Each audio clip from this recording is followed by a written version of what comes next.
मैं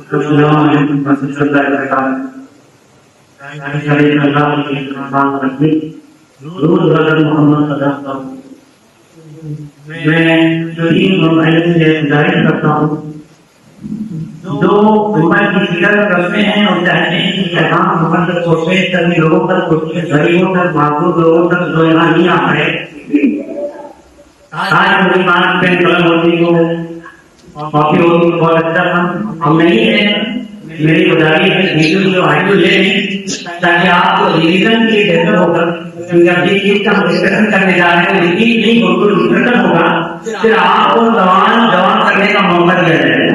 क्योंकि आवाम की इस्लाह होना जरूरी है। अगर आप इस्लामी होगी आपके को चले आएंगे तो मुनासिब भी मानिए आपकी कोई बात होती है, क्वेश्चन करना आपका एक राइट है और उसका जवाब देना ही हमारा भी एक जिम्मेदारी रिस्पॉन्सिबिलिटी। तो लिहाजा जो है आप थोड़ा सा वक्त मैं रहता हूँ जिसका आप बॉडी यहाँ है, आपका माइंड यहाँ प्रेजेंट हो, अल्लाह का उम्मीद है आप मुझसे बहुत फायदा होगा और रास्ता नहीं मिलेगा। कुछ चीजें हम शुरू करने से पहले बता दें, गधा पीछे देखता है, घोड़ा आगे देखता, इसका ख्याल रखिएगा। बेदारी जरूरी है बावहार जिंदगी की, बेदारी जरूरी है बावहार जिंदगी के लिए, वरना तैयार है पहचाना जिंदगी। अदरवाइज उसने नजदीक से कोई गलती नहीं है।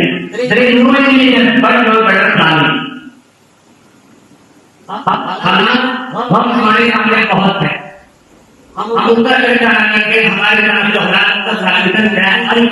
बात करना बेहतर। सबसे पहले हमें मालूम होना चाहिए आयात क्या है, वार्षिक आयात। देखिए 2002 से लेके 2004 के बीच बहुत से स्टेट में आयात किया गया जिसका फुल फॉर्म है इंटेंसिव रिवीजन। आयात इंटेंसिव रिवीजन ये लफ्ज आप नोट करिए ताकि आप लोगों को बनाने में आसानी।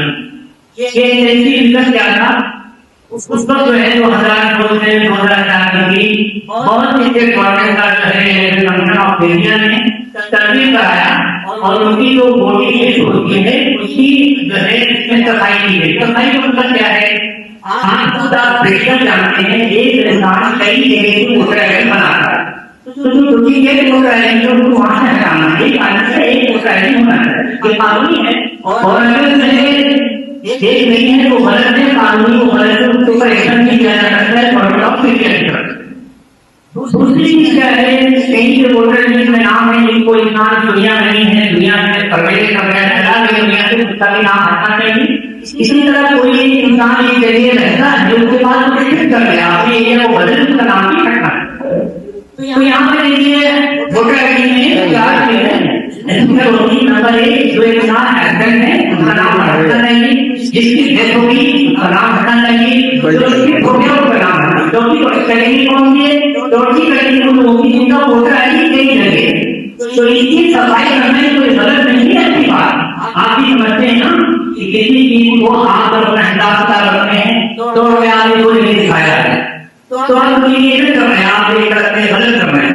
आपने दिखाया पानी का 14 तारीख को खर्चा किया, दूसरे दिन हिसाब तो आप बेगम कर रहा है, वहां को देते हैं बच्चों के वहां को आते नहीं तो बनाते, तो कितना बना दिया 3 वहां से लोड को बढ़ाया। तो यहाँ पे ये सफाई करना जरूरी होता है। ठीक है, ये 2002 से 2004 की थी। अब उसमें अभी जो ये सफाई में सफाई की जाती है इसका नाम है स्पेशल इंटेंसिव रिवीजन। तो सवाल आया है क्या फर्क है, समझिए तो आपको पढ़ना कैसे हो जाएगा। और याद रखिए जो प्रोग्राम किए जाते हैं बेदारी के लिए जाते हैं, उम्मत को जगाने के लिए जाते हैं, उम्मत एक्शन ले काम करे, तरकीब से काम करे।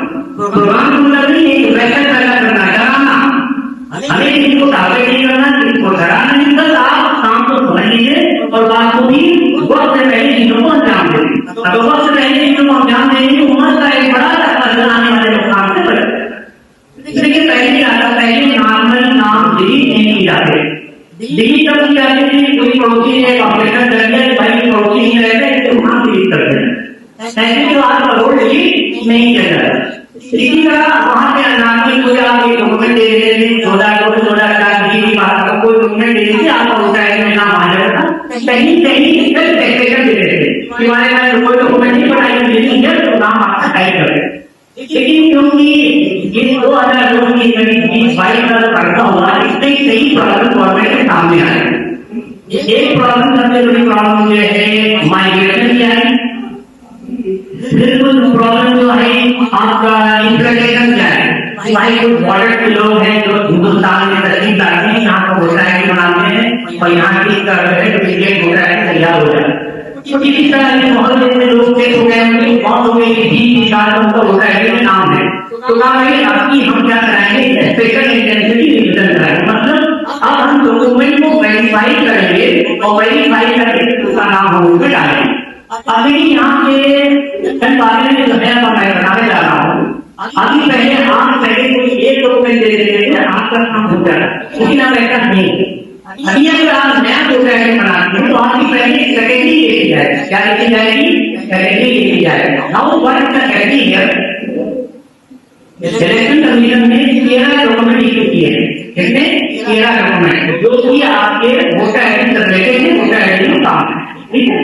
अब उसमें कहेंगे कि आपकी जो डेट ऑफ बर्थ है, आपकी जो पैदाइश है, अभी मैं क्या बता रहा हूँ, नया वोटर आईडी बनाना चाहते हैं तो आपको क्या फॉर्मेलिटी करनी पड़ेगी, क्या डॉक्यूमेंट को विजिट करना पड़ेगा। हमारी बात समझ आ रही है।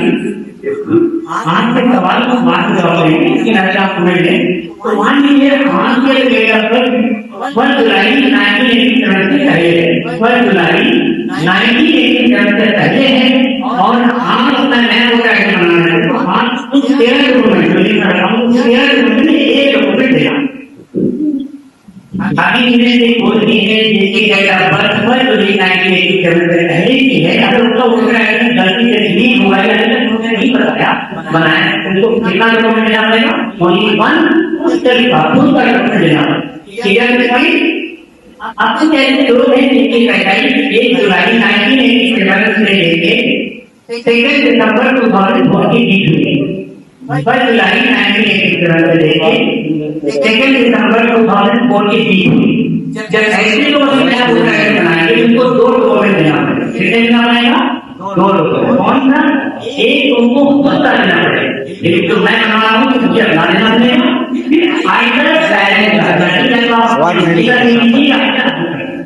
ऐसे लोगों को आपको वोटर आईडी बनाने के 2 डॉक्यूमेंट देने पड़ेगे, जिसके लिए पहले को एक डॉक्यूमेंट, दूसरे को 2 डॉक्यूमेंट, अगर डॉक्यूमेंट एक उसका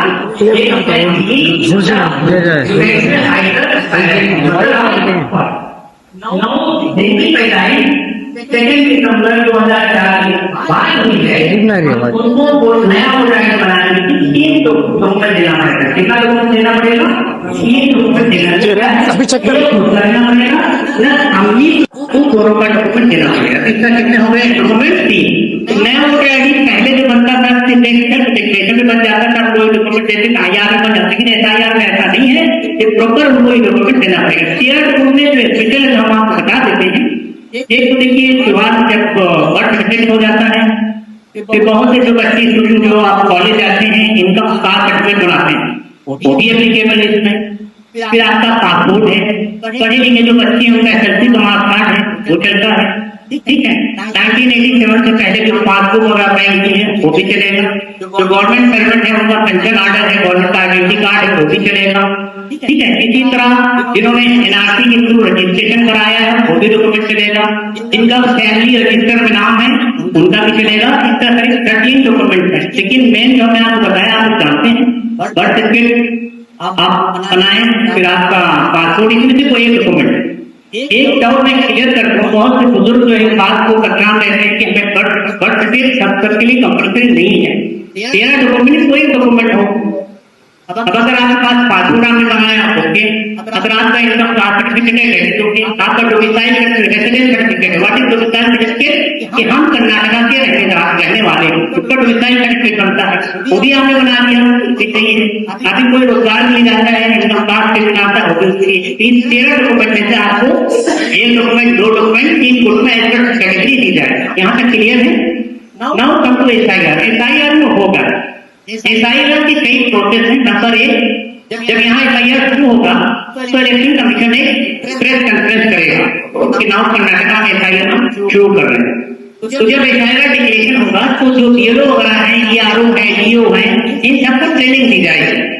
इलेक्शन कमीशन ऑफ इंडिया से क्या होगी, पहले क्या होगा, प्रेस नोट इशू किया जाएगा।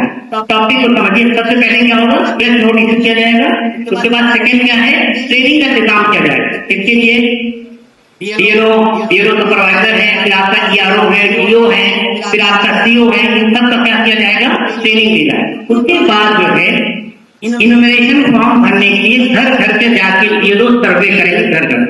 अब देखिए, जब वो बीएलओ सर्वे करने के लिए आते हैं उस वक्त वो जो फॉर्म आपको देंगे वो इन्यूमरेशन फॉर्म कहलाएगा। नोट कर लीजिए, आपको जो फॉर्म दिया जाएगा वो इन्यूमरेशन फॉर्म कहलाएगा। जो बीएलओ लेके आएंगे उनकी जो नंबर होंगे 2 होगा। कितने होंगे, 2 होंगे, ठीक है। I think please make time from the state please, total discussion to not be there please. तो बीएलओ जो है आपको 2 फॉर्म देंगे। डेट प्री प्रिंटेड फॉर्म होगी। प्री प्रिंटेड मतलब उसमें आपकी फोटो लगी होगी। क्या लगी होगी, फोटो, आपका नाम लिखा होगा, पार्ट नंबर, डिटेल आपको किया जाएगा। इस इन्यूमरेशन फॉर्म के 4 पार्ट होंगे। कितने पार्ट, हाँ ये मैंने कहा था, आई थिंक तुमने कहीं लगाया होगा। उसके 4 पार्ट होंगे। एकदम टॉप वाला होगा वो प्री प्रिंटेड होगा। राइट साइड आपको फोटो लगाने का एक ऑप्शन होगा कि आप अपने फोटो लगा सकते हैं। क्लियर, इन्यूमरेशन फॉर्म के कितने पार्ट होंगे, 4 पार्ट। टॉप पे जो होगा वो प्री प्रिंटेड मतलब पहले से इलेक्शन कमीशन आपकी फोटो नाम पूरा छाप के देगा, आपको वहां कुछ करना नहीं है। राइट साइड थोड़ा सा जगह होगी जहां पे आप फोटो लगा सकते हैं। Now come to second part. Second part थोड़ा सा वाइट है, थोड़ा है, उसमें आपको 3 लोगों का डिटेल देना होगा। नंबर 1 अपने अम्मी का, अपने अब्बू का और अपने स्पाउस, यानी अम्मी, अब्बू, स्पाउस। अब मान लीजिए इसकी शादी नहीं हुई, स्पाउस नहीं देगा, इनका क्या डिटेल देना, अगेन अगर इनका वोटर आईडी नंबर है वो डालेंगे, कितने नंबर वो डालेंगे, उनका नाम डालेंगे, रिलेटिव ये उनको डालना पड़ेगा। सेकंड पार्ट में कितने लोगों की जानकारी देना है, 3 लोगों की। अब क्वेश्चन इस बात का है, जिसकी शादी नहीं हुई है उसको छोड़ देना है।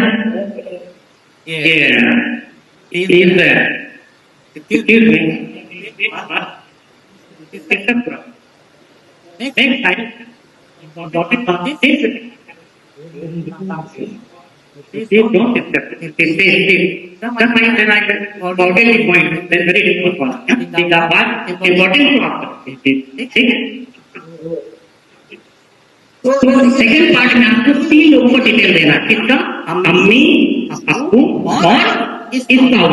मतलब अगर बीवी है तो हस्बैंड का देंगी, और हस्बैंड है तो किसका देगी, वाइफ का देंगे, ठीक है। अगर शादीशुदा नहीं तो छोड़ देंगे। क्लियर, ये 2 पार्ट सभी को करना, जिनके पास फॉर्म आएगा उनको करना। क्लियर, पहला पार्ट गवर्नमेंट इलेक्शन कमीशन आपके देगी, दूसरे पार्ट में आपको करना है हर हाल में किसी कंपल्सरी आपको करना। अब आइए नीचे आइए, 2 पार्ट और हैं, लेफ्ट एंड राइट, ठीक है। पहला रो, सेकंड रो, जब नीचे आएंगे तो इस तरह कॉलम रहेगा, लेफ्ट एंड राइट। अब देखिए इसमें क्या है, अब लेफ्ट में अगर आपका नाम 2002 की लिस्ट में है, यानी उसका आया हुए थे, 18 साल के आप थे, आप वोटिंग डालते थे, अगर आपका नाम 2002 की लिस्ट में है तो आप लेफ्ट साइड में डालेंगे 150 क्लियर, और राइट वाला राइट वाला क्या कर देंगे, यानी एक आदमी जिसके नाम से इन्वेस्टमेंट फॉर्म आया है फर्स्ट सेकंड पड़ेगा, थर्ड वाला तब पड़ेगा जब उसका 2002 की लिस्ट में नाम है। और ये कर्नाटका की क्यू वेबसाइट में ये ऑलरेडी लिस्ट इशू कर दी जाए, आप उससे देख सकते हैं, ठीक है। तो लेफ्ट में कौन लोग करेंगे, जिनका नाम है। अब यहाँ पे कुछ ऐसे लोग होंगे जिनका नाम 2002 की लिस्ट में नहीं है, लेकिन उनके अम्मी या अब्बू सेम शादीशुदा अगर मर्द है तो उसकी वाइफ का होगा, और शादीशुदा अगर औरत है तो उसके हस्बैंड होगा। ये अगर राइट साइड है उनका करना पड़ेगा। समझिए, आप भर रहे हैं, आपका नाम नहीं है 2000 में, 2002 में आपका नाम है, लेकिन आपकी अम्मी और अब्बू या वाइफ का है, राइट साइड में आपको भरना। तो लेफ्ट वाला क्या कर देंगे, क्रॉस कर देंगे। क्लियर, ये है